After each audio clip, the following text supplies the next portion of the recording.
Hi, everybody, and welcome to another episode of Flex and Reflect Sunday Sit Down. Apologies, the last 2 weeks I haven't done a recording because I've been in Los Angeles. So today, what I thought I would do is answer the questions about my trip, what happened over there, etc. Whilst I was away.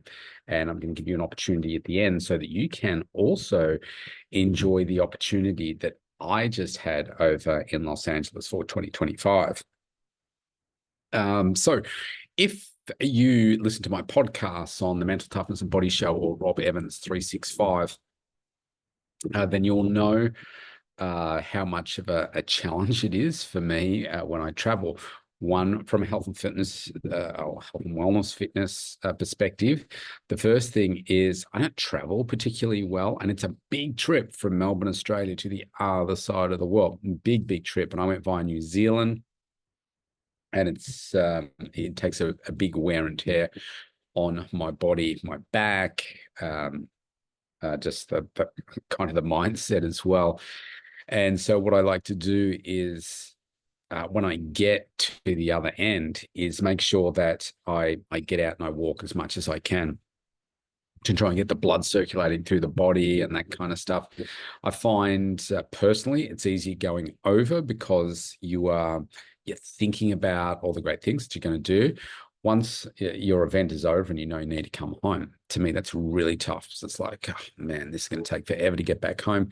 And I think from the time that you get ready to leave, like to catch an Uber to go to LAX, for instance, to actually stepping back in the door back home, it's, I don't know, because you lose a day, but it's, I don't know, 24 to 30 hours, something like that. It's a huge amount of time.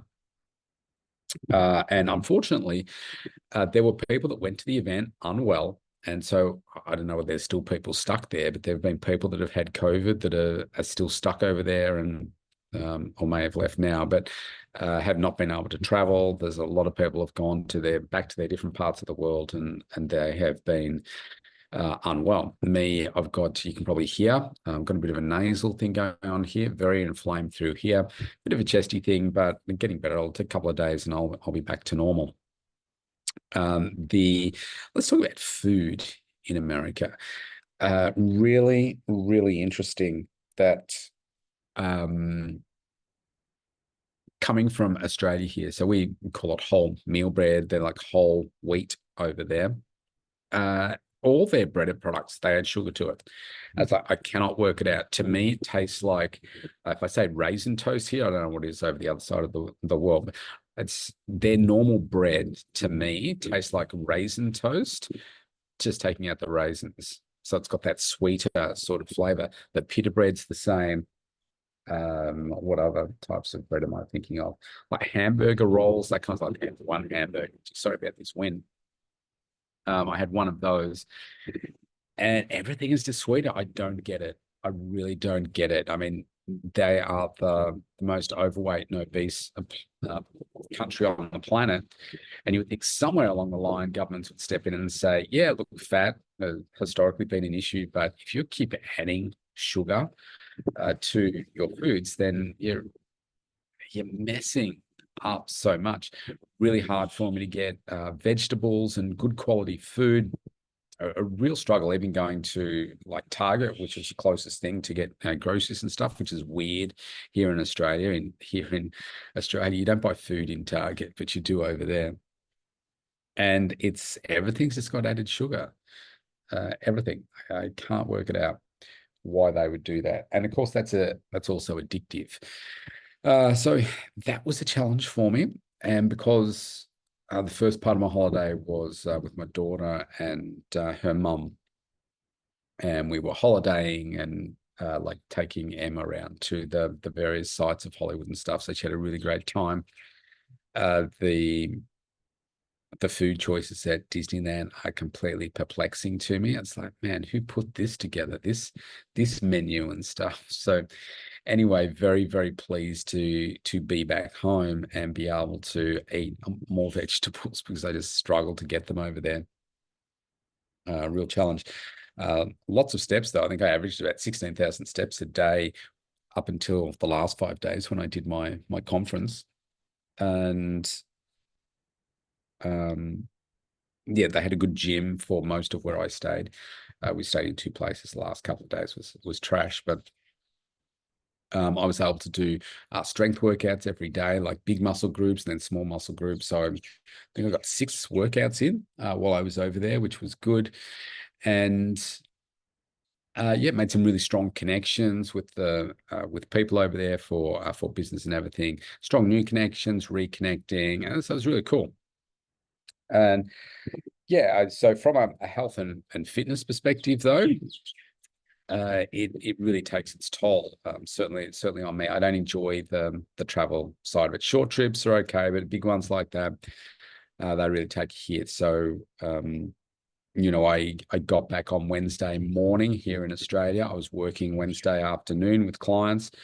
I passed out by 8 p.m.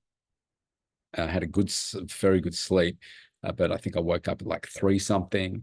And yeah, it's just been gradually getting back into, you know, that good sleep pattern. I use sleeping tablets for the first 3 days when I'm overseas, and they really help. And I haven't taken any since I've been back because I've just been so tired.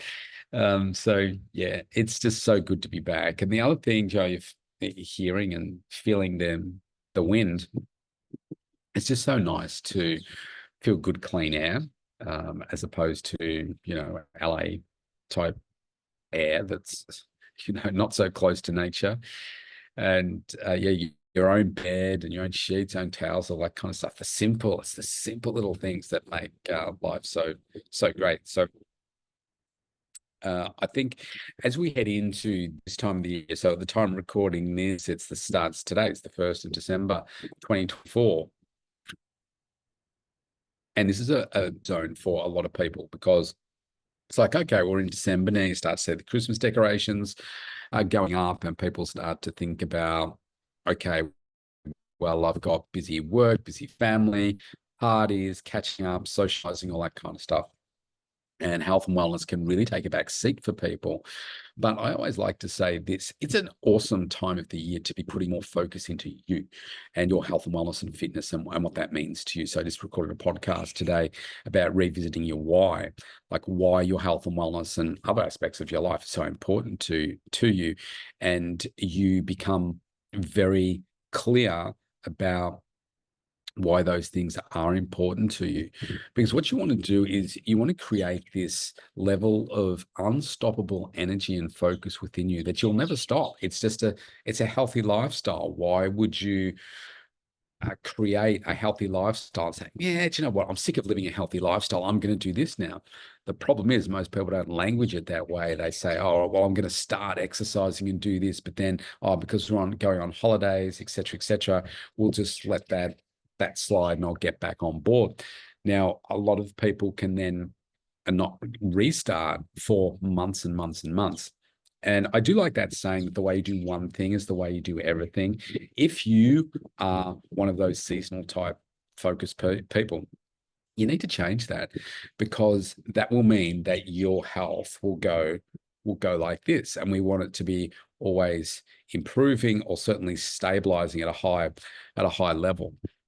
So I personally find this is a great time of the year if you are taking some time out, even if it's a little bit of time. This is why I love Sundays, to take some time to just reflect on setting myself up for the week ahead, reflecting on the week that was. And so that enables me to be able to continuously grow. And that's really important. Whiskers, no, don't go down there. Don't go down there, boy. Good boy. Got to keep Whiskers under control. That's my cat. So I have 42 reasons. Go and have a listen to the episode. So if you're listening to this in the future, then it is episode 1446 of the Mental Toughness and Body Show. Go and have a listen to that, where I talk in detail about the why and why that's so important and how to go about digging into that. I have 42 reasons as to why I do what I do, and I will never, ever stop. I've been doing this for 36 years. I think I've now doubled down more on my health more than any other time before. There are plenty of reasons in my life why I could say, yeah, why bother? But I make even more reasons as to why I need to live a very, very strong and healthy life. And maybe I have to work harder than other people to achieve the same sorts of outcomes, but that's okay, because I'm prepared to do the work, because I know what the joy of the benefits are: being pain-free, being energized, having a youthful exuberance, a continuous growth mindset, helping humanity, that like just having such a great impact within my clients, the broader world. We just had the legislation passed here in Australia for social media access to kids to go from 13 to 16. Me, along with Liv's Legacy, have played a very key role with the 36 Months project to make this happen, and it's historic. And I think it'll be years to come, perhaps, before that really sinks in. But like, I'm proud to be a part of that. And that doesn't happen without a high level of health and energy and focus to be able to do those things. And so the older I get, I find the more focused I become, the healthier in many ways that I'm becoming too. Certainly the more health focused I'm becoming, the bigger I make my definition of health. So there's just absolutely no reason for me to stop, because I've built 42 reasons as to why I will not stop. So I think when I just start working with a new person and I say to them, tell me what's important to, what it is that you want to achieve and why that's important to you. I expand more on this in episode 1446. If somebody says, well, I just want to feel good, that is way too thin. And it probably says a lot to me about how focused they've been up to this point in their life. And we need to change it, because that is so paper thin, it will stop very easily. So we need to go deep. And I need you to do that as well. You need to find deep, deep reasons why you will never, ever stop your healthy lifestyle. What your healthy lifestyle looks like may be different to mine, because I'm a little bit obsessed over achieving the results that I want to achieve. But if you are doing those small, consistent things every single day, where that's going to take you from where you are to where it is that you want to get to, imagine doing that in 12 months' time. It'll look completely different for you. Maybe it's just kicking a little habit. Maybe it's cigarettes. Maybe it's drinking. Maybe you're drinking more than you want to. Maybe in this Christmas period, as we head into that, maybe you overeat and you really don't like that. You overdrink, things like that. Think about the relationships that you have. What are the toxic relationships or environments that are around you? Family can be the worst, to be honest. But what are those things around you that are distracting or detracting from where it is that you want to get to? A lot of these things we carry around like anchors, and it's okay to just let them go and say, do you know what, I'm going to focus on me and my family and what it is that's important to me. Take some control of those things in your life and use now as the time to be revisiting all of those things, so that you can go into next year with momentum, but also this new unstoppable focus of what's important to you and why it's important to you. It's so, so powerful. So on that note, I'm going to leave it there for today. We'll get back into answering some more questions next week, but a lot of people have reached out to me saying, how was your trip and all that kind of stuff. And I could probably talk for hours about it. There's media from, I did a Swedish TV interview over there. French TV reached out. Japanese TV's reached out as well. I got back here. Local media's reached out as well. Like, every week there's some type of media.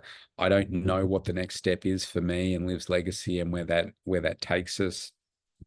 But when the moment presents itself, and if it's right, then I will be part of that. I said I'd give you the details of how you can go to the event that I went to, and where it started for me back in 2018. It's called megasuccess.com. You can go there right now and you can get your tickets. I think they've got a Black Friday sale on right now. So they'll be a bit cheaper. You can get some photos with celebrities. You can sit in the room for 5 days like me for next year. At this stage, it's going to be in Universal Studios. And this could be the first step for you in moving yourself to that next level. It's not about health and wellness and fitness, but it is about continually growing and building relationships and becoming the best version of you.